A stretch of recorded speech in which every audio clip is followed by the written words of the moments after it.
Hermanos, el libro de Romanos, la carta del apóstol Pablo a los romanos, es una carta que fue escrita para capacitar a los santos para la obra del ministerio.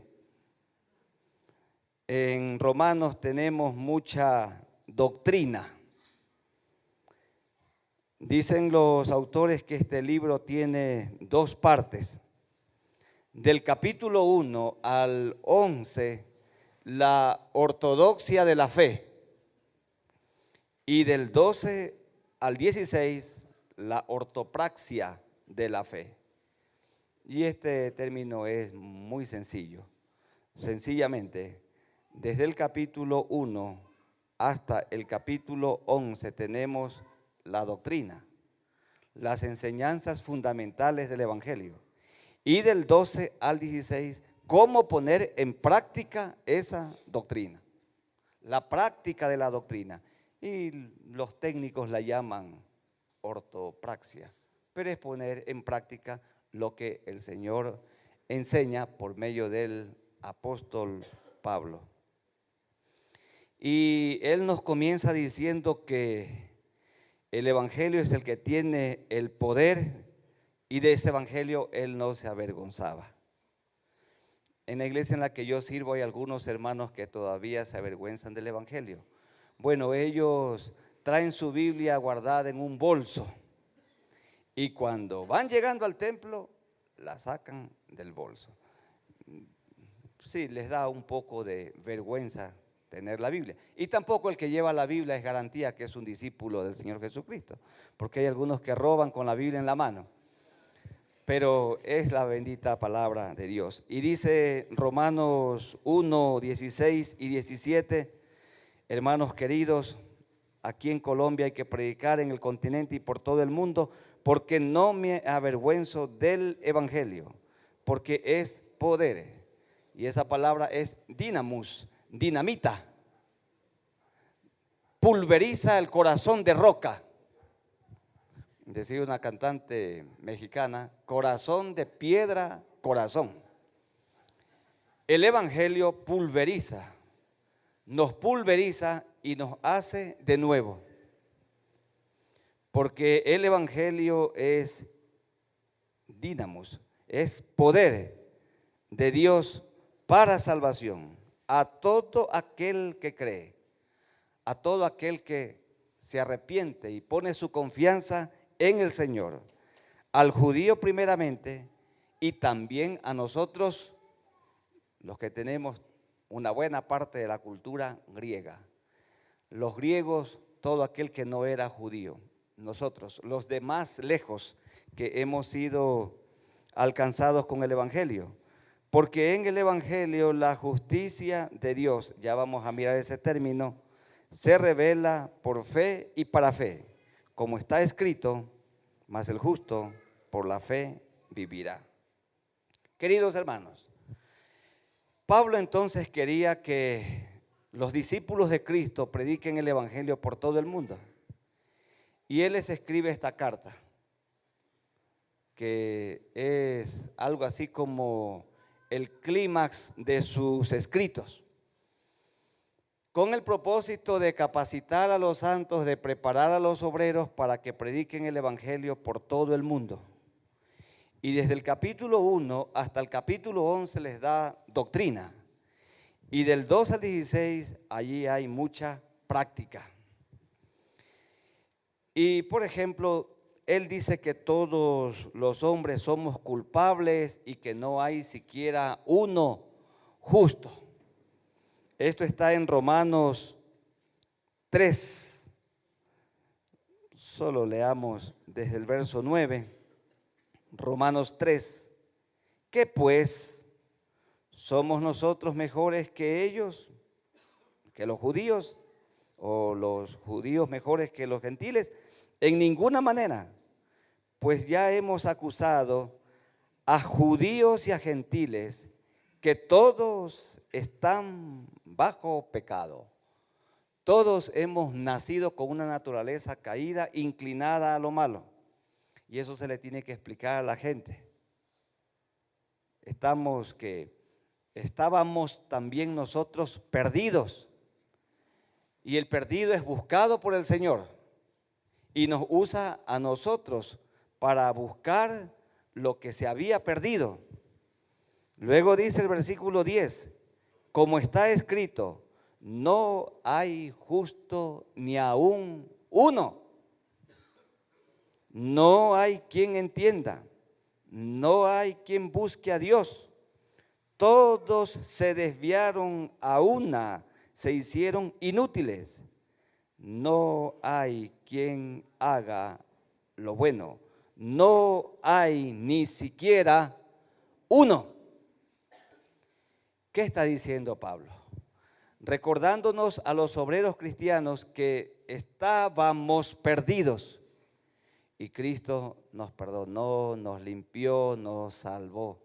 Un día doblamos nuestras rodillas y nos arrepentimos y nos dio una nueva mente, un nuevo corazón, una nueva conducta, una nueva vida. La vida del mundo es un asco. La vida en el mundo es una cloaca. Y el Señor nos saca de esa vida a una vida abundante. Pero no hay ni siquiera uno que haga lo bueno, porque la inclinación de todo hombre, toda mujer desde su juventud es de continuo únicamente el mal. Y por eso se hace necesario que les prediquemos el Evangelio. Decíamos ayer, no predicamos el Evangelio para que la gente, para que la iglesia crezca. Predicamos el Evangelio para que la gente se salve. Es para salvación. Porque no ganamos gente para que la iglesia se multiplique, se haga más grande y para que hayan proyectos de construcción o para que haya un mejor salario. Son consecuencias. Predicamos el Evangelio para que el perdido se salve. Y por supuesto que cuando se multiplica la iglesia, se multiplican también los recursos materiales. Eso viene como añadidura. Busquen primero las cosas, el reino de Dios, primero estar con el Señor y lo demás será añadido. Ayer hubo una carretillada de añadidura. Esa fue la añadidura. Muy bonito momento. Llegó hasta la mitad la carretilla. Y esperamos que los hermanos la hayan contado toda. Sí, todas la contaron, todas la entregaron. Varios hermanos tan honestos, tan honrados. Y luego Pablo da a conocer y explica algunas palabras que a veces hay algunos pastores que están predicando y todavía no comprenden. En el versículo, desde el versículo 21 hasta el 35, tenemos unas 5 palabras teológicas que es necesario siempre repasar, porque sí las conocemos. Hay aquí 5 palabras y son desde el 21 al 31 del capítulo 3. Y esas palabras son, ¿qué es justicia de Dios? ¿Qué es justificación? ¿Qué es redención? ¿Qué es propiciación? ¿Y qué es glorificación? Porque a veces leemos solamente y no nos detenemos. Miren cómo nos detuvimos ayer. Y que Él escogió a 12, ¿qué dice luego? Para que estuviesen con Él. Y después dice, para enviarlos a predicar. Y después dice, para que también oren por los enfermos y por los endemoniados. Pero primero para que estuviesen con Él. Yo quiero volver al Ecuador para estar con mi esposa, para estar con nuestros 3 hijos. A mí me gusta estar con ellos y a ellos les agrada estar conmigo.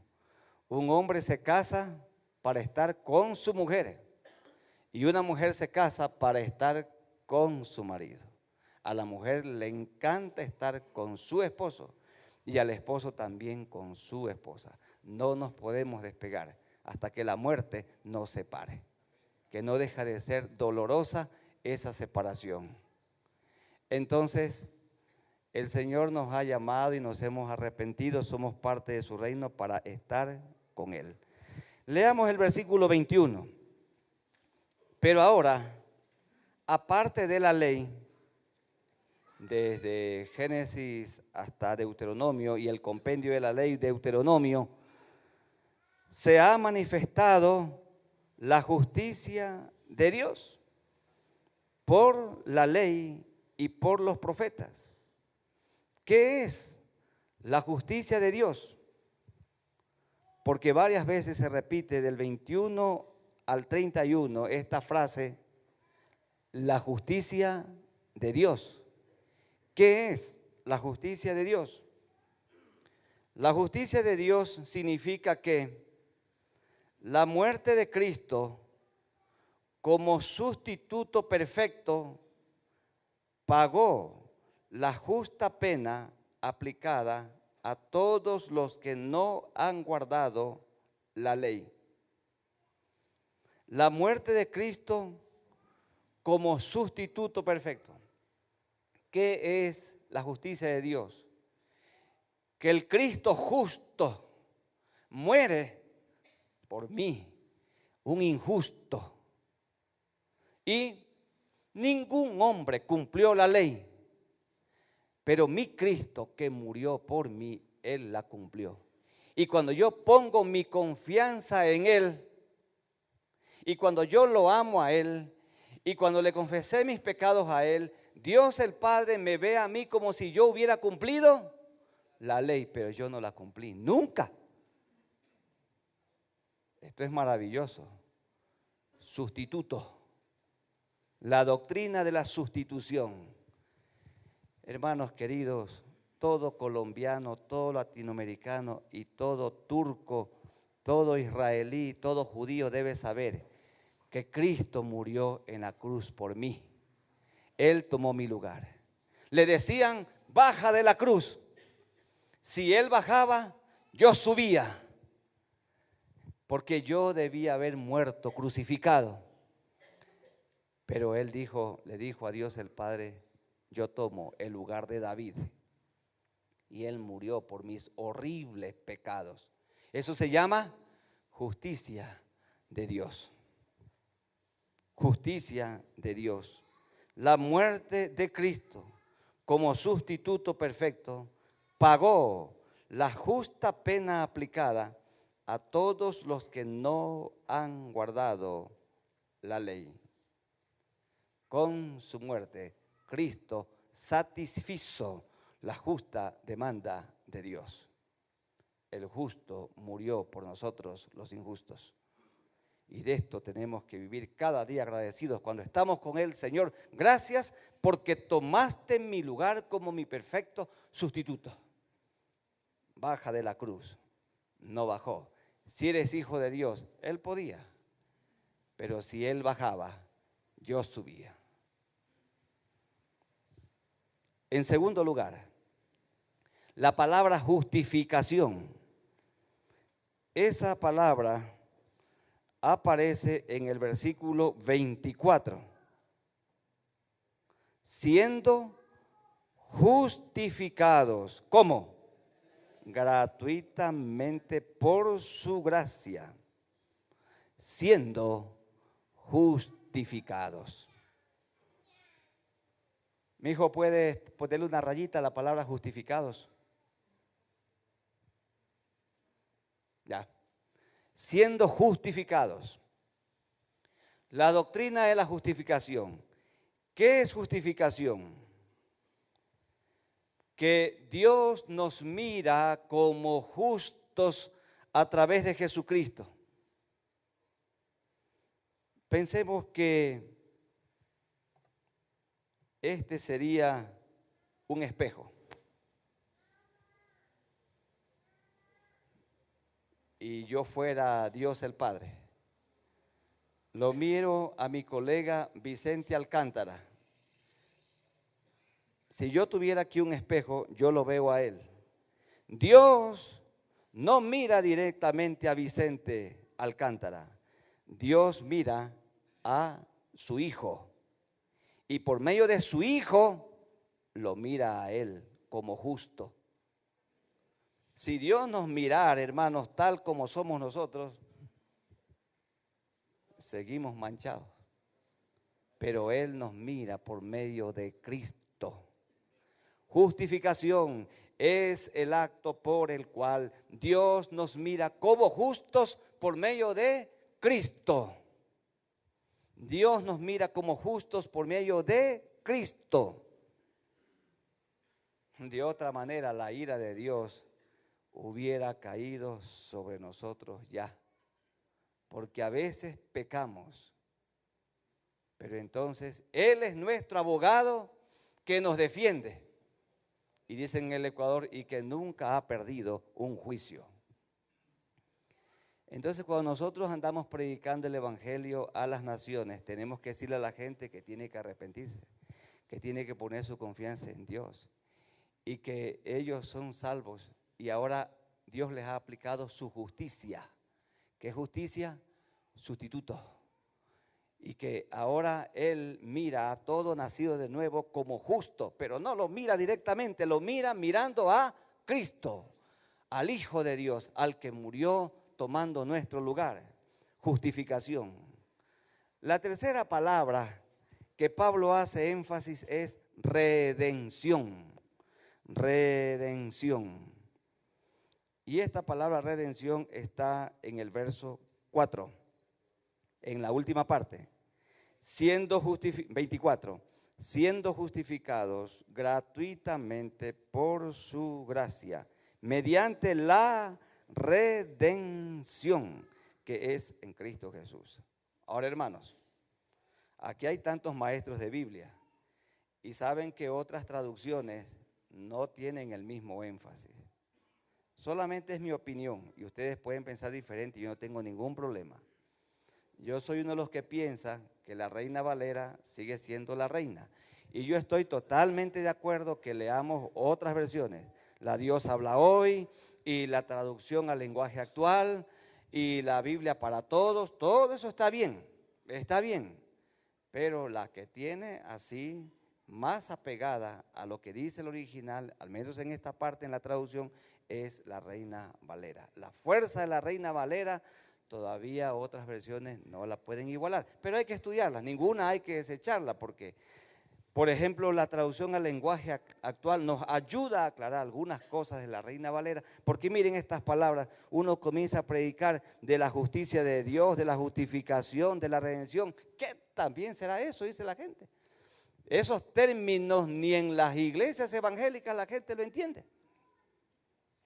Sería bueno que ustedes hagan una encuesta y vayan con estas palabras y pregúntenle a los hermanos en Cristo, de todo grupo, pregúntenle qué es justicia de Dios, pregúntenle qué es justificación y pregúntenle qué es redención y se van ustedes a aterrar de las respuestas, se van a sorprender y gracias al Señor que ustedes y yo hemos sido enseñados en la palabra, ustedes y yo, nosotros, y por eso tenemos que ayudar a otros.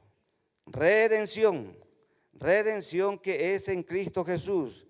¿Qué es redención?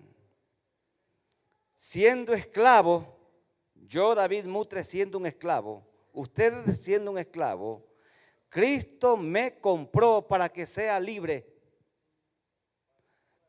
Hoy estos días cantamos una bonita canción que los hermanos que nos han presidido y nos han ministrado. Libre soy del pecado. Cristo me compró para que sea libre. Cristo me compró para que sea libre. Y Cristo me compró para que sea libre a precio de sangre. Hermanos, la vida de una persona cuesta más, tiene más valor que todo el oro y la plata y los dólares y los euros del mundo. El oro y la plata, decía un himno antiguo, no me han redimido. El oro y la plata no me han redimido. Me compró más con su sangre. Y hay que seguir cantando himnos porque esos tienen doctrina. ¿Qué dice la Biblia? Canten salmos, canten himnos y cánticos espirituales. Los cánticos espirituales son los que se van escribiendo, como algunos muy bonitos que hemos cantado aquí. La redención, siendo esclavo, Cristo me compró para que sea libre. Libre, tú me hiciste libre, tú me hiciste libre, libre, Señor. En Egipto esclavo fui, en el mundo esclavo fui. Esclavos del sexo ilícito, esclavos del alcohol, de la droga, esclavos de la infidelidad, de las palabras corrompidas, de las trampas, esclavos de los malos pensamientos, de los chismes, esclavo del orgullo, esclavo de la vanidad. Éramos esclavos. Y hay jóvenes que son esclavos de la masturbación. Y hay otros que son esclavos de la pornografía. Y Cristo nos hizo libres. ¿Cómo se llama esto? Redención. Cristo nos compró a un altísimo precio para que seamos libres. Se cuenta una historia que el gran presidente de los Estados Unidos, Abraham Lincoln, en ese tiempo todavía en los Estados Unidos se practicaba o había la esclavitud. Y él fue al mercado donde vendían esclavos. Y él compró a una mujer muy fuerte para que sea alguien que le sirve en su casa. Y dice la historia que cuando él compró a esta mujer, la mujer lo miraba a Abraham Lincoln con odio y pagó. Y la montó en su carruaje y la llevó a su casa. Pero esa mujer, mientras él la llevaba, decía cosas insolentes. Iba con cadenas. Cuando llegó a la casa, le dijo, mujer, le sacó las cadenas y le dijo, te compré para que seas libre.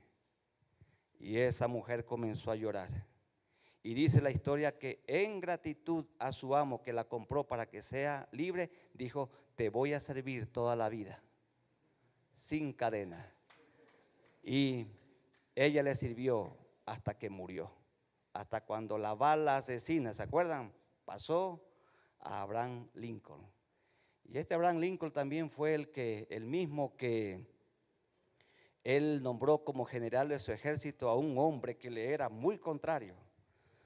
Dice que querían traer algunos animales salvajes de África para Estados Unidos, para el zoológico, y este hombre dijo, ¿y para qué van a traer si ahí tienen a Abraham Lincoln? Y con todo eso que este hombre era muy hostil, lo nombró general del ejército de los Estados Unidos. Y cuando Abraham Lincoln murió, este hombre llorando dijo, allí yace el hombre más grande que este mundo ha conocido. Porque él dijo, le decían, Abraham, ¿por qué no derrotas a tu enemigo? ¿Por qué no lo asesinas? Y él dijo, ¿acaso no derroto a mi enemigo haciéndolo amigo? Yo derroto a mis enemigos haciéndolos amigos. Esos eran creyentes genuinos. No sé mucho del señor Obama, pero eran creyentes, conocían al Señor. Entonces, ¿qué es redención?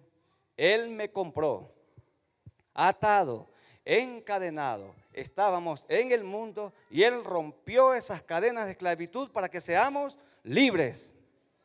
No para hacer lo que queremos, sino lo que debemos, lo que su palabra dice. La vida en Cristo es una vida en libertad. Miren, el que tiene deudas morosas se anda escondiendo. El que anda con la mujer del vecino tiene que andar huyendo porque lo puede asesinar, lo puede matar. Si alguno anda con la mujer ajena, el dueño de esa mujer le puede quitar la vida. Pero hermanos, el que ha sido limpiado con la sangre de Cristo y está viviendo santamente, no le teme a nada ni a nadie. Y anda por toda Colombia y por todo el mundo con su cabeza erguida, porque es libre. Esa es la libertad. Eso se llama redención. ¿Y cuánta gente anda en este mundo oprimida por el pecado? La cuarta palabra, que Pablo quería que todo obrero cristiano transcultural, todo obrero cristiano, todo predicador, todo pastor, todo siervo de Dios conozca, es propiciación. La palabra propiciación. ¿Y dónde aparece esa palabra? Está en el versículo 25. 25. 3:25. A quien Dios, Cristo, puso como propiciación por medio de la fe en su sangre, para manifestar su justicia a causa de haber pasado por alto en su paciencia los pecados pasados. Propiciación. ¿Qué es la propiciación? Aquí está el concepto. La muerte de Cristo satisfizo la justa demanda de Dios. La muerte de Cristo satisfizo la justa demanda de Dios. Digámoslo de otra manera. Dios, en lugar de derramar su ira sobre mí porque soy un hombre malo, ¿qué hizo? La derramó sobre mi bendito Cristo. La muerte de Cristo satisfizo la justa demanda de Dios. Dice, el castigo para que nosotros tengamos paz fue sobre Él, y por su llaga fuimos nosotros curados. Propiciación, propiciación. La muerte de Cristo, la muerte sustitutiva de Cristo satisfizo la justa demanda de Dios. Dios demanda santidad y Él derramó su ira sobre el Cordero de Dios que quita el pecado del mundo. No lo cubre ni lo encubre, lo quita. Y la última palabra que queremos nosotros resaltar, entre otras palabras, es glorificación. La palabra glorificación. Y esta palabra aparece en el versículo 23. Por cuanto todos pecaron y están destituidos de la gloria de Dios. ¿Qué es la glorificación? Estado final del creyente. Cuando seamos semejantes a Cristo. ¿Cuándo se va a producir la glorificación? Dice que Él vendrá y en un abrir y cerrar de ojos, este cuerpo mortal será vestido de inmortalidad y este cuerpo corruptible será revestido de incorrupción. Entonces este cuerpo va a ser glorificado. Y cuando Jesús resucitó con un cuerpo glorificado. Y se acuerdan que Él iba acompañando a aquellos dos desconsolados discípulos que iban camino al ocaso. Iban ellos a Emaús, muy desalentados. Y de pronto se les juntó un forastero y ese forastero era el Cristo glorificado y ellos no se daban cuenta. Caminaba el Cristo resucitado y glorificado a su lado, pero ellos no se daban cuenta hasta cuando partió el pan y luego desapareció. Así también, Cristo ha caminado con nosotros al lado nuestro toda la vida y no lo hemos tomado en cuenta. Y ahora también a veces tenemos temores, tenemos tantos miedos y nos olvidamos que solo no estoy, Jesús está a mi lado, amigo fiel que no me dejará. Solo no estoy. Y Él va con nosotros en la persona del Espíritu Santo, que también puede ser contristada cuando nosotros no hacemos bien las cosas como a Él le agrada. La glorificación. Hermanos queridos, este cuerpo mortal.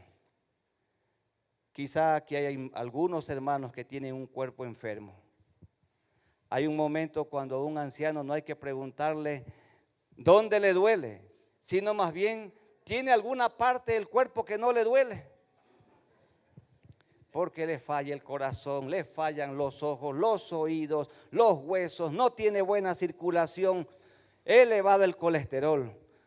Pero hermanos, este cuerpo va a la tierra y vamos a resucitar con un cuerpo glorificado. Cuerpo glorificado. Y esto quiere el Señor. Pablo quería que todo obrero cristiano que predique el Evangelio tenga en cuenta esto.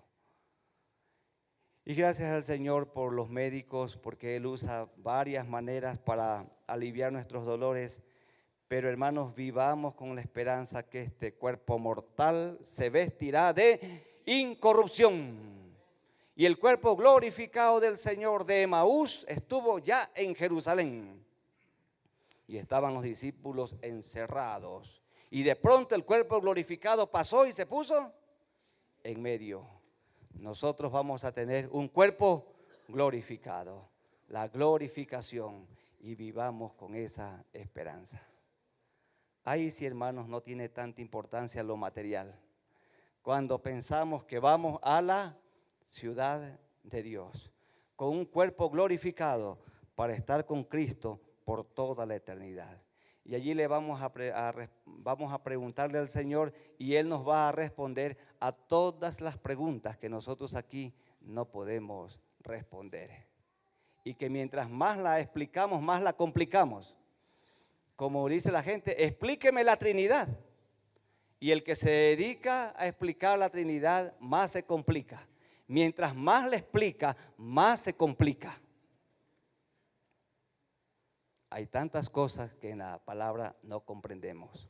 Pero cuando tengamos el cuerpo glorificado y seamos moralmente como Cristo y estemos con Él, allí entonces vamos a conocer tantas cosas que aquí no conocimos, pero que lo que ha sido escrito es suficiente para que vivamos bien y para que propaguemos este mensaje por todo el mundo. Muy bien, Pablo entonces, ¿qué quería? Que los obreros cristianos, que cada creyente predique el evangelio y que los evangelistas, los misioneros, las misioneras, los pastores prediquen el evangelio del reino por todo el mundo, la sana doctrina, y desde el capítulo 1 hasta el capítulo 11, la ortodoxia le da doctrina, full doctrina. Y luego del 12 en adelante, la ortopraxia. Y luego nos comienza con el 12:1 y siguiente diciendo cómo debemos de vivir. Y ese pasaje es tan rico. Dice el versículo 1 y 2 de Romanos 12. Así que, ya que han recibido toda esta doctrina, toda esta enseñanza, así que, hermanos, os ruego por las misericordias de Dios, hermanos colombianos, hermanos ecuatorianos, brasileños, peruanos, canadienses, os ruego por las misericordias de Dios que presentéis vuestros cuerpos como en sacrificio vivo, no en adulterio, no en fornicación, no en borracheras, santo, agradable a Dios, que es vuestro culto racional. No os conforméis a este siglo, no se hagan amigos con este mundo, ni con las prácticas de este mundo, porque este mundo a lo malo le llama bueno y a lo bueno malo, sino transformaos, ahí está metanoia, sino transformaos por medio de la renovación de vuestro entendimiento, para que comprobéis cuál sea la buena voluntad de Dios, la misma que es agradable y perfecta, produce tranquilidad y produce paz. Y luego da a conocer de manera maravillosa cómo debe ser la conducta de un cristiano. Dice que nos ha repartido a cada uno de nosotros dones. Versículo 9, que el amor en la iglesia colombiana sea sin fingimiento, aborrecer lo malo y seguir lo bueno. Dice, verso 10, amaos los unos a los otros con amor fraternal. En cuanto a honra, prefiriéndoos los unos a los otros. Si yo amo a mi hermano, no lo voy a criticar. Si yo lo amo, no lo voy a estafar. Si yo lo amo, no lo voy a calumniar. Si yo amo a mi hermano, no me voy a enamorar de su mujer. Si yo amo a mi hermano, no voy a envidiar su ministerio. Entonces, el amor fraternal entre nosotros. Y sigue diciendo, versículo 11. Este versículo me ha ayudado mucho. En lo que requiere diligencia, no perezosos, fervientes en espíritu, sirviendo al Señor. ¿Saben qué significa esta palabra? Ferviente, sirviendo al Señor con fervor, sirviendo con ánimo, no con entusiasmo, porque son diferentes palabras. El entusiasmo se apaga, el ánimo no. Hay que servir con ánimo, fervientes, hay que hervir, celosos por la obra de Dios, gozosos en la esperanza, sufridos en la tribulación, constantes en la oración. El motor, una vida de oración, comunión con Dios, constantes en la oración. Y sigue diciendo, cumpliendo, compartiendo para las necesidades de los santos, practicando la hospitalidad. Bendecid a los que os persiguen, bendecid y no maldigáis. Gozaos con los que se gozan y llorad con los que lloran. Es más fácil llorar con los que lloran que gozarse con los que se gozan. Es más fácil gozarse del hermano que Dios le bendice en una iglesia. Es más difícil gozarse con el hermano que tiene más capacitación que mí. Es más fácil gozarse, es más difícil gozarse de los logros, de los méritos de otros.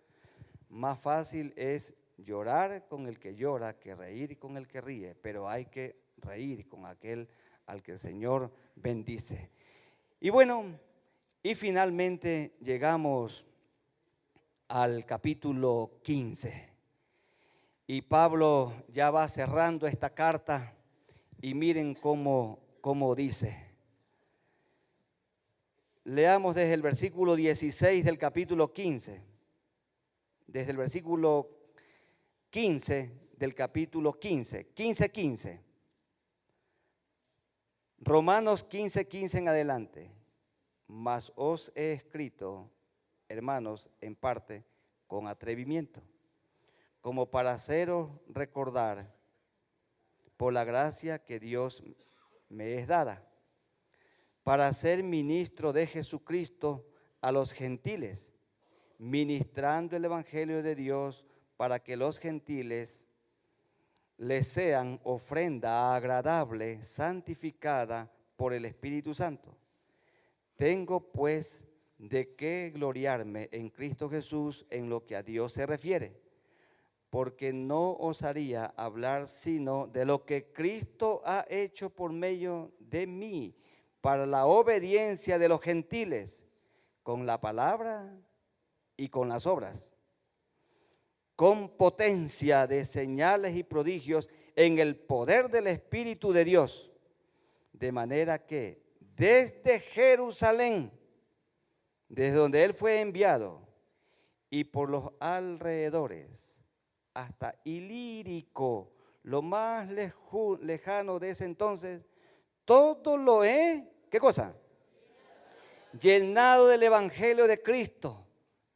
Este sí cumplió la gran comisión. Hasta los confines de la tierra, dice, todo lo he llenado. Él había predicado en todo pueblo, tribu, lengua, nación. Todo lo he llenado. Y de esta manera me esforcé a predicar el evangelio. Tomen nota, hermanos, que siempre es predicar el evangelio. Predicar el evangelio.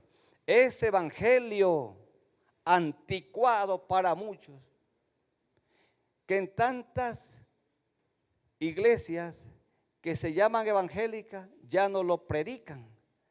La iglesia que no predica el evangelio de Jesucristo no es iglesia evangélica. Puede ser cualquier cosa, pero no es evangélica. Predicaba el evangelio de Jesucristo. Ustedes cuando miran la televisión, principalmente a los predicadores de enlace, ahí hay que prestar mucha atención si están predicando de la justicia de Dios. Muéstrenme un video en la que ese hombre predicó de la justicia de Dios, de la justificación, de la redención, de la propiciación, de la muerte de Cristo. Hay que mostrar un video de alguien que está hablando contra el pecado. Bueno, sí hay predicadores, pero son escasos. Y por esto aquí la iglesia colombiana los está multiplicando.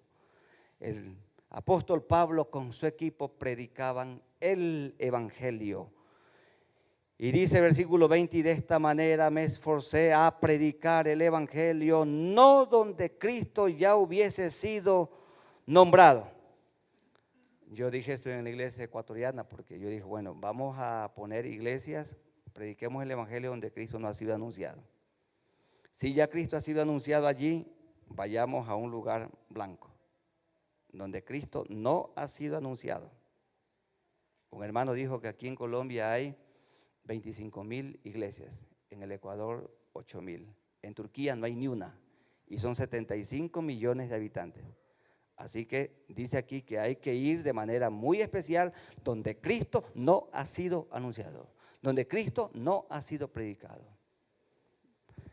Él se esforzó por ir donde Cristo no ha sido anunciado. Y aquí en Colombia ustedes han mencionado, hay algunos sectores donde Cristo no ha sido predicado, pero para no edificar sobre fundamento ajeno, sino como está escrito, aquellos a quienes nunca les fue anunciado acerca de Él, verán, y los que nunca han oído de Él, entenderán. Por esta causa me he visto impedido muchas veces de ir a vosotros, a Roma, pero ahora, siendo que el evangelio ha sido predicado desde Jerusalén hasta Ilírico, ahora voy a ir a España. Y cuando vaya a España, voy a pasar visitándolos en Roma.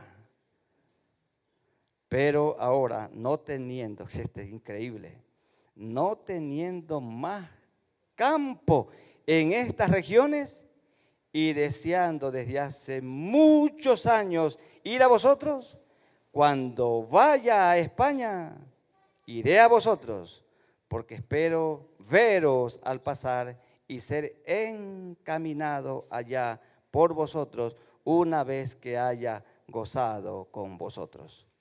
La palabra encaminado es una palabra que significa que Pablo esperaba que los hermanos de Roma le den recursos materiales para su viaje para España. La palabra encaminado significa sustento económico. Queridos hermanos, continuamente hay que recibir, como la de anoche, una carretilla con dinero para que los misioneros vayan con esa carretilla, ya no con la carretilla, sino solo con el efectivo y tengan para su viaje. Cada vez que sale un misionero, una carretilla se recoge y hay que mandarle mes a mes su sustento para que no les falte en el campo y ellos puedan predicar el evangelio del reino. El texto no nos dice si Pablo llegó o no a España. Lo que sí sabemos que Pablo llegó a Roma. ¿Y cómo fue su final? Permaneció en una casa alquilada 2 años. Y cada soldado que lo cuidaba se convertía al evangelio. Y así se convirtió la casa de Roma. Y la gente venía a él. Y el apóstol Pablo, según dice la traducción, que fue muerto, él murió predicando el evangelio. Su esperanza era llegar a España, lo más remoto del mundo de entonces. Lo que hoy es, o lo que era la antigua capital de España, al sur, Sevilla, por abajo de Granada. Allí él quería ir para predicar el evangelio del mundo y cumplir la gran comisión que dice: y me seréis testigos en Jerusalén, en toda Judea, en Samaria y hasta lo último de la tierra. Y cumplir la gran comisión que Jesús también dijo: id y haced discípulos por todas las naciones, bautizándolos en el nombre del Padre y del Hijo y del Espíritu Santo, y enseñándoles que guarden todas las cosas que os he mandado, porque he aquí yo estoy con vosotros todos los días hasta el fin del mundo. Amén.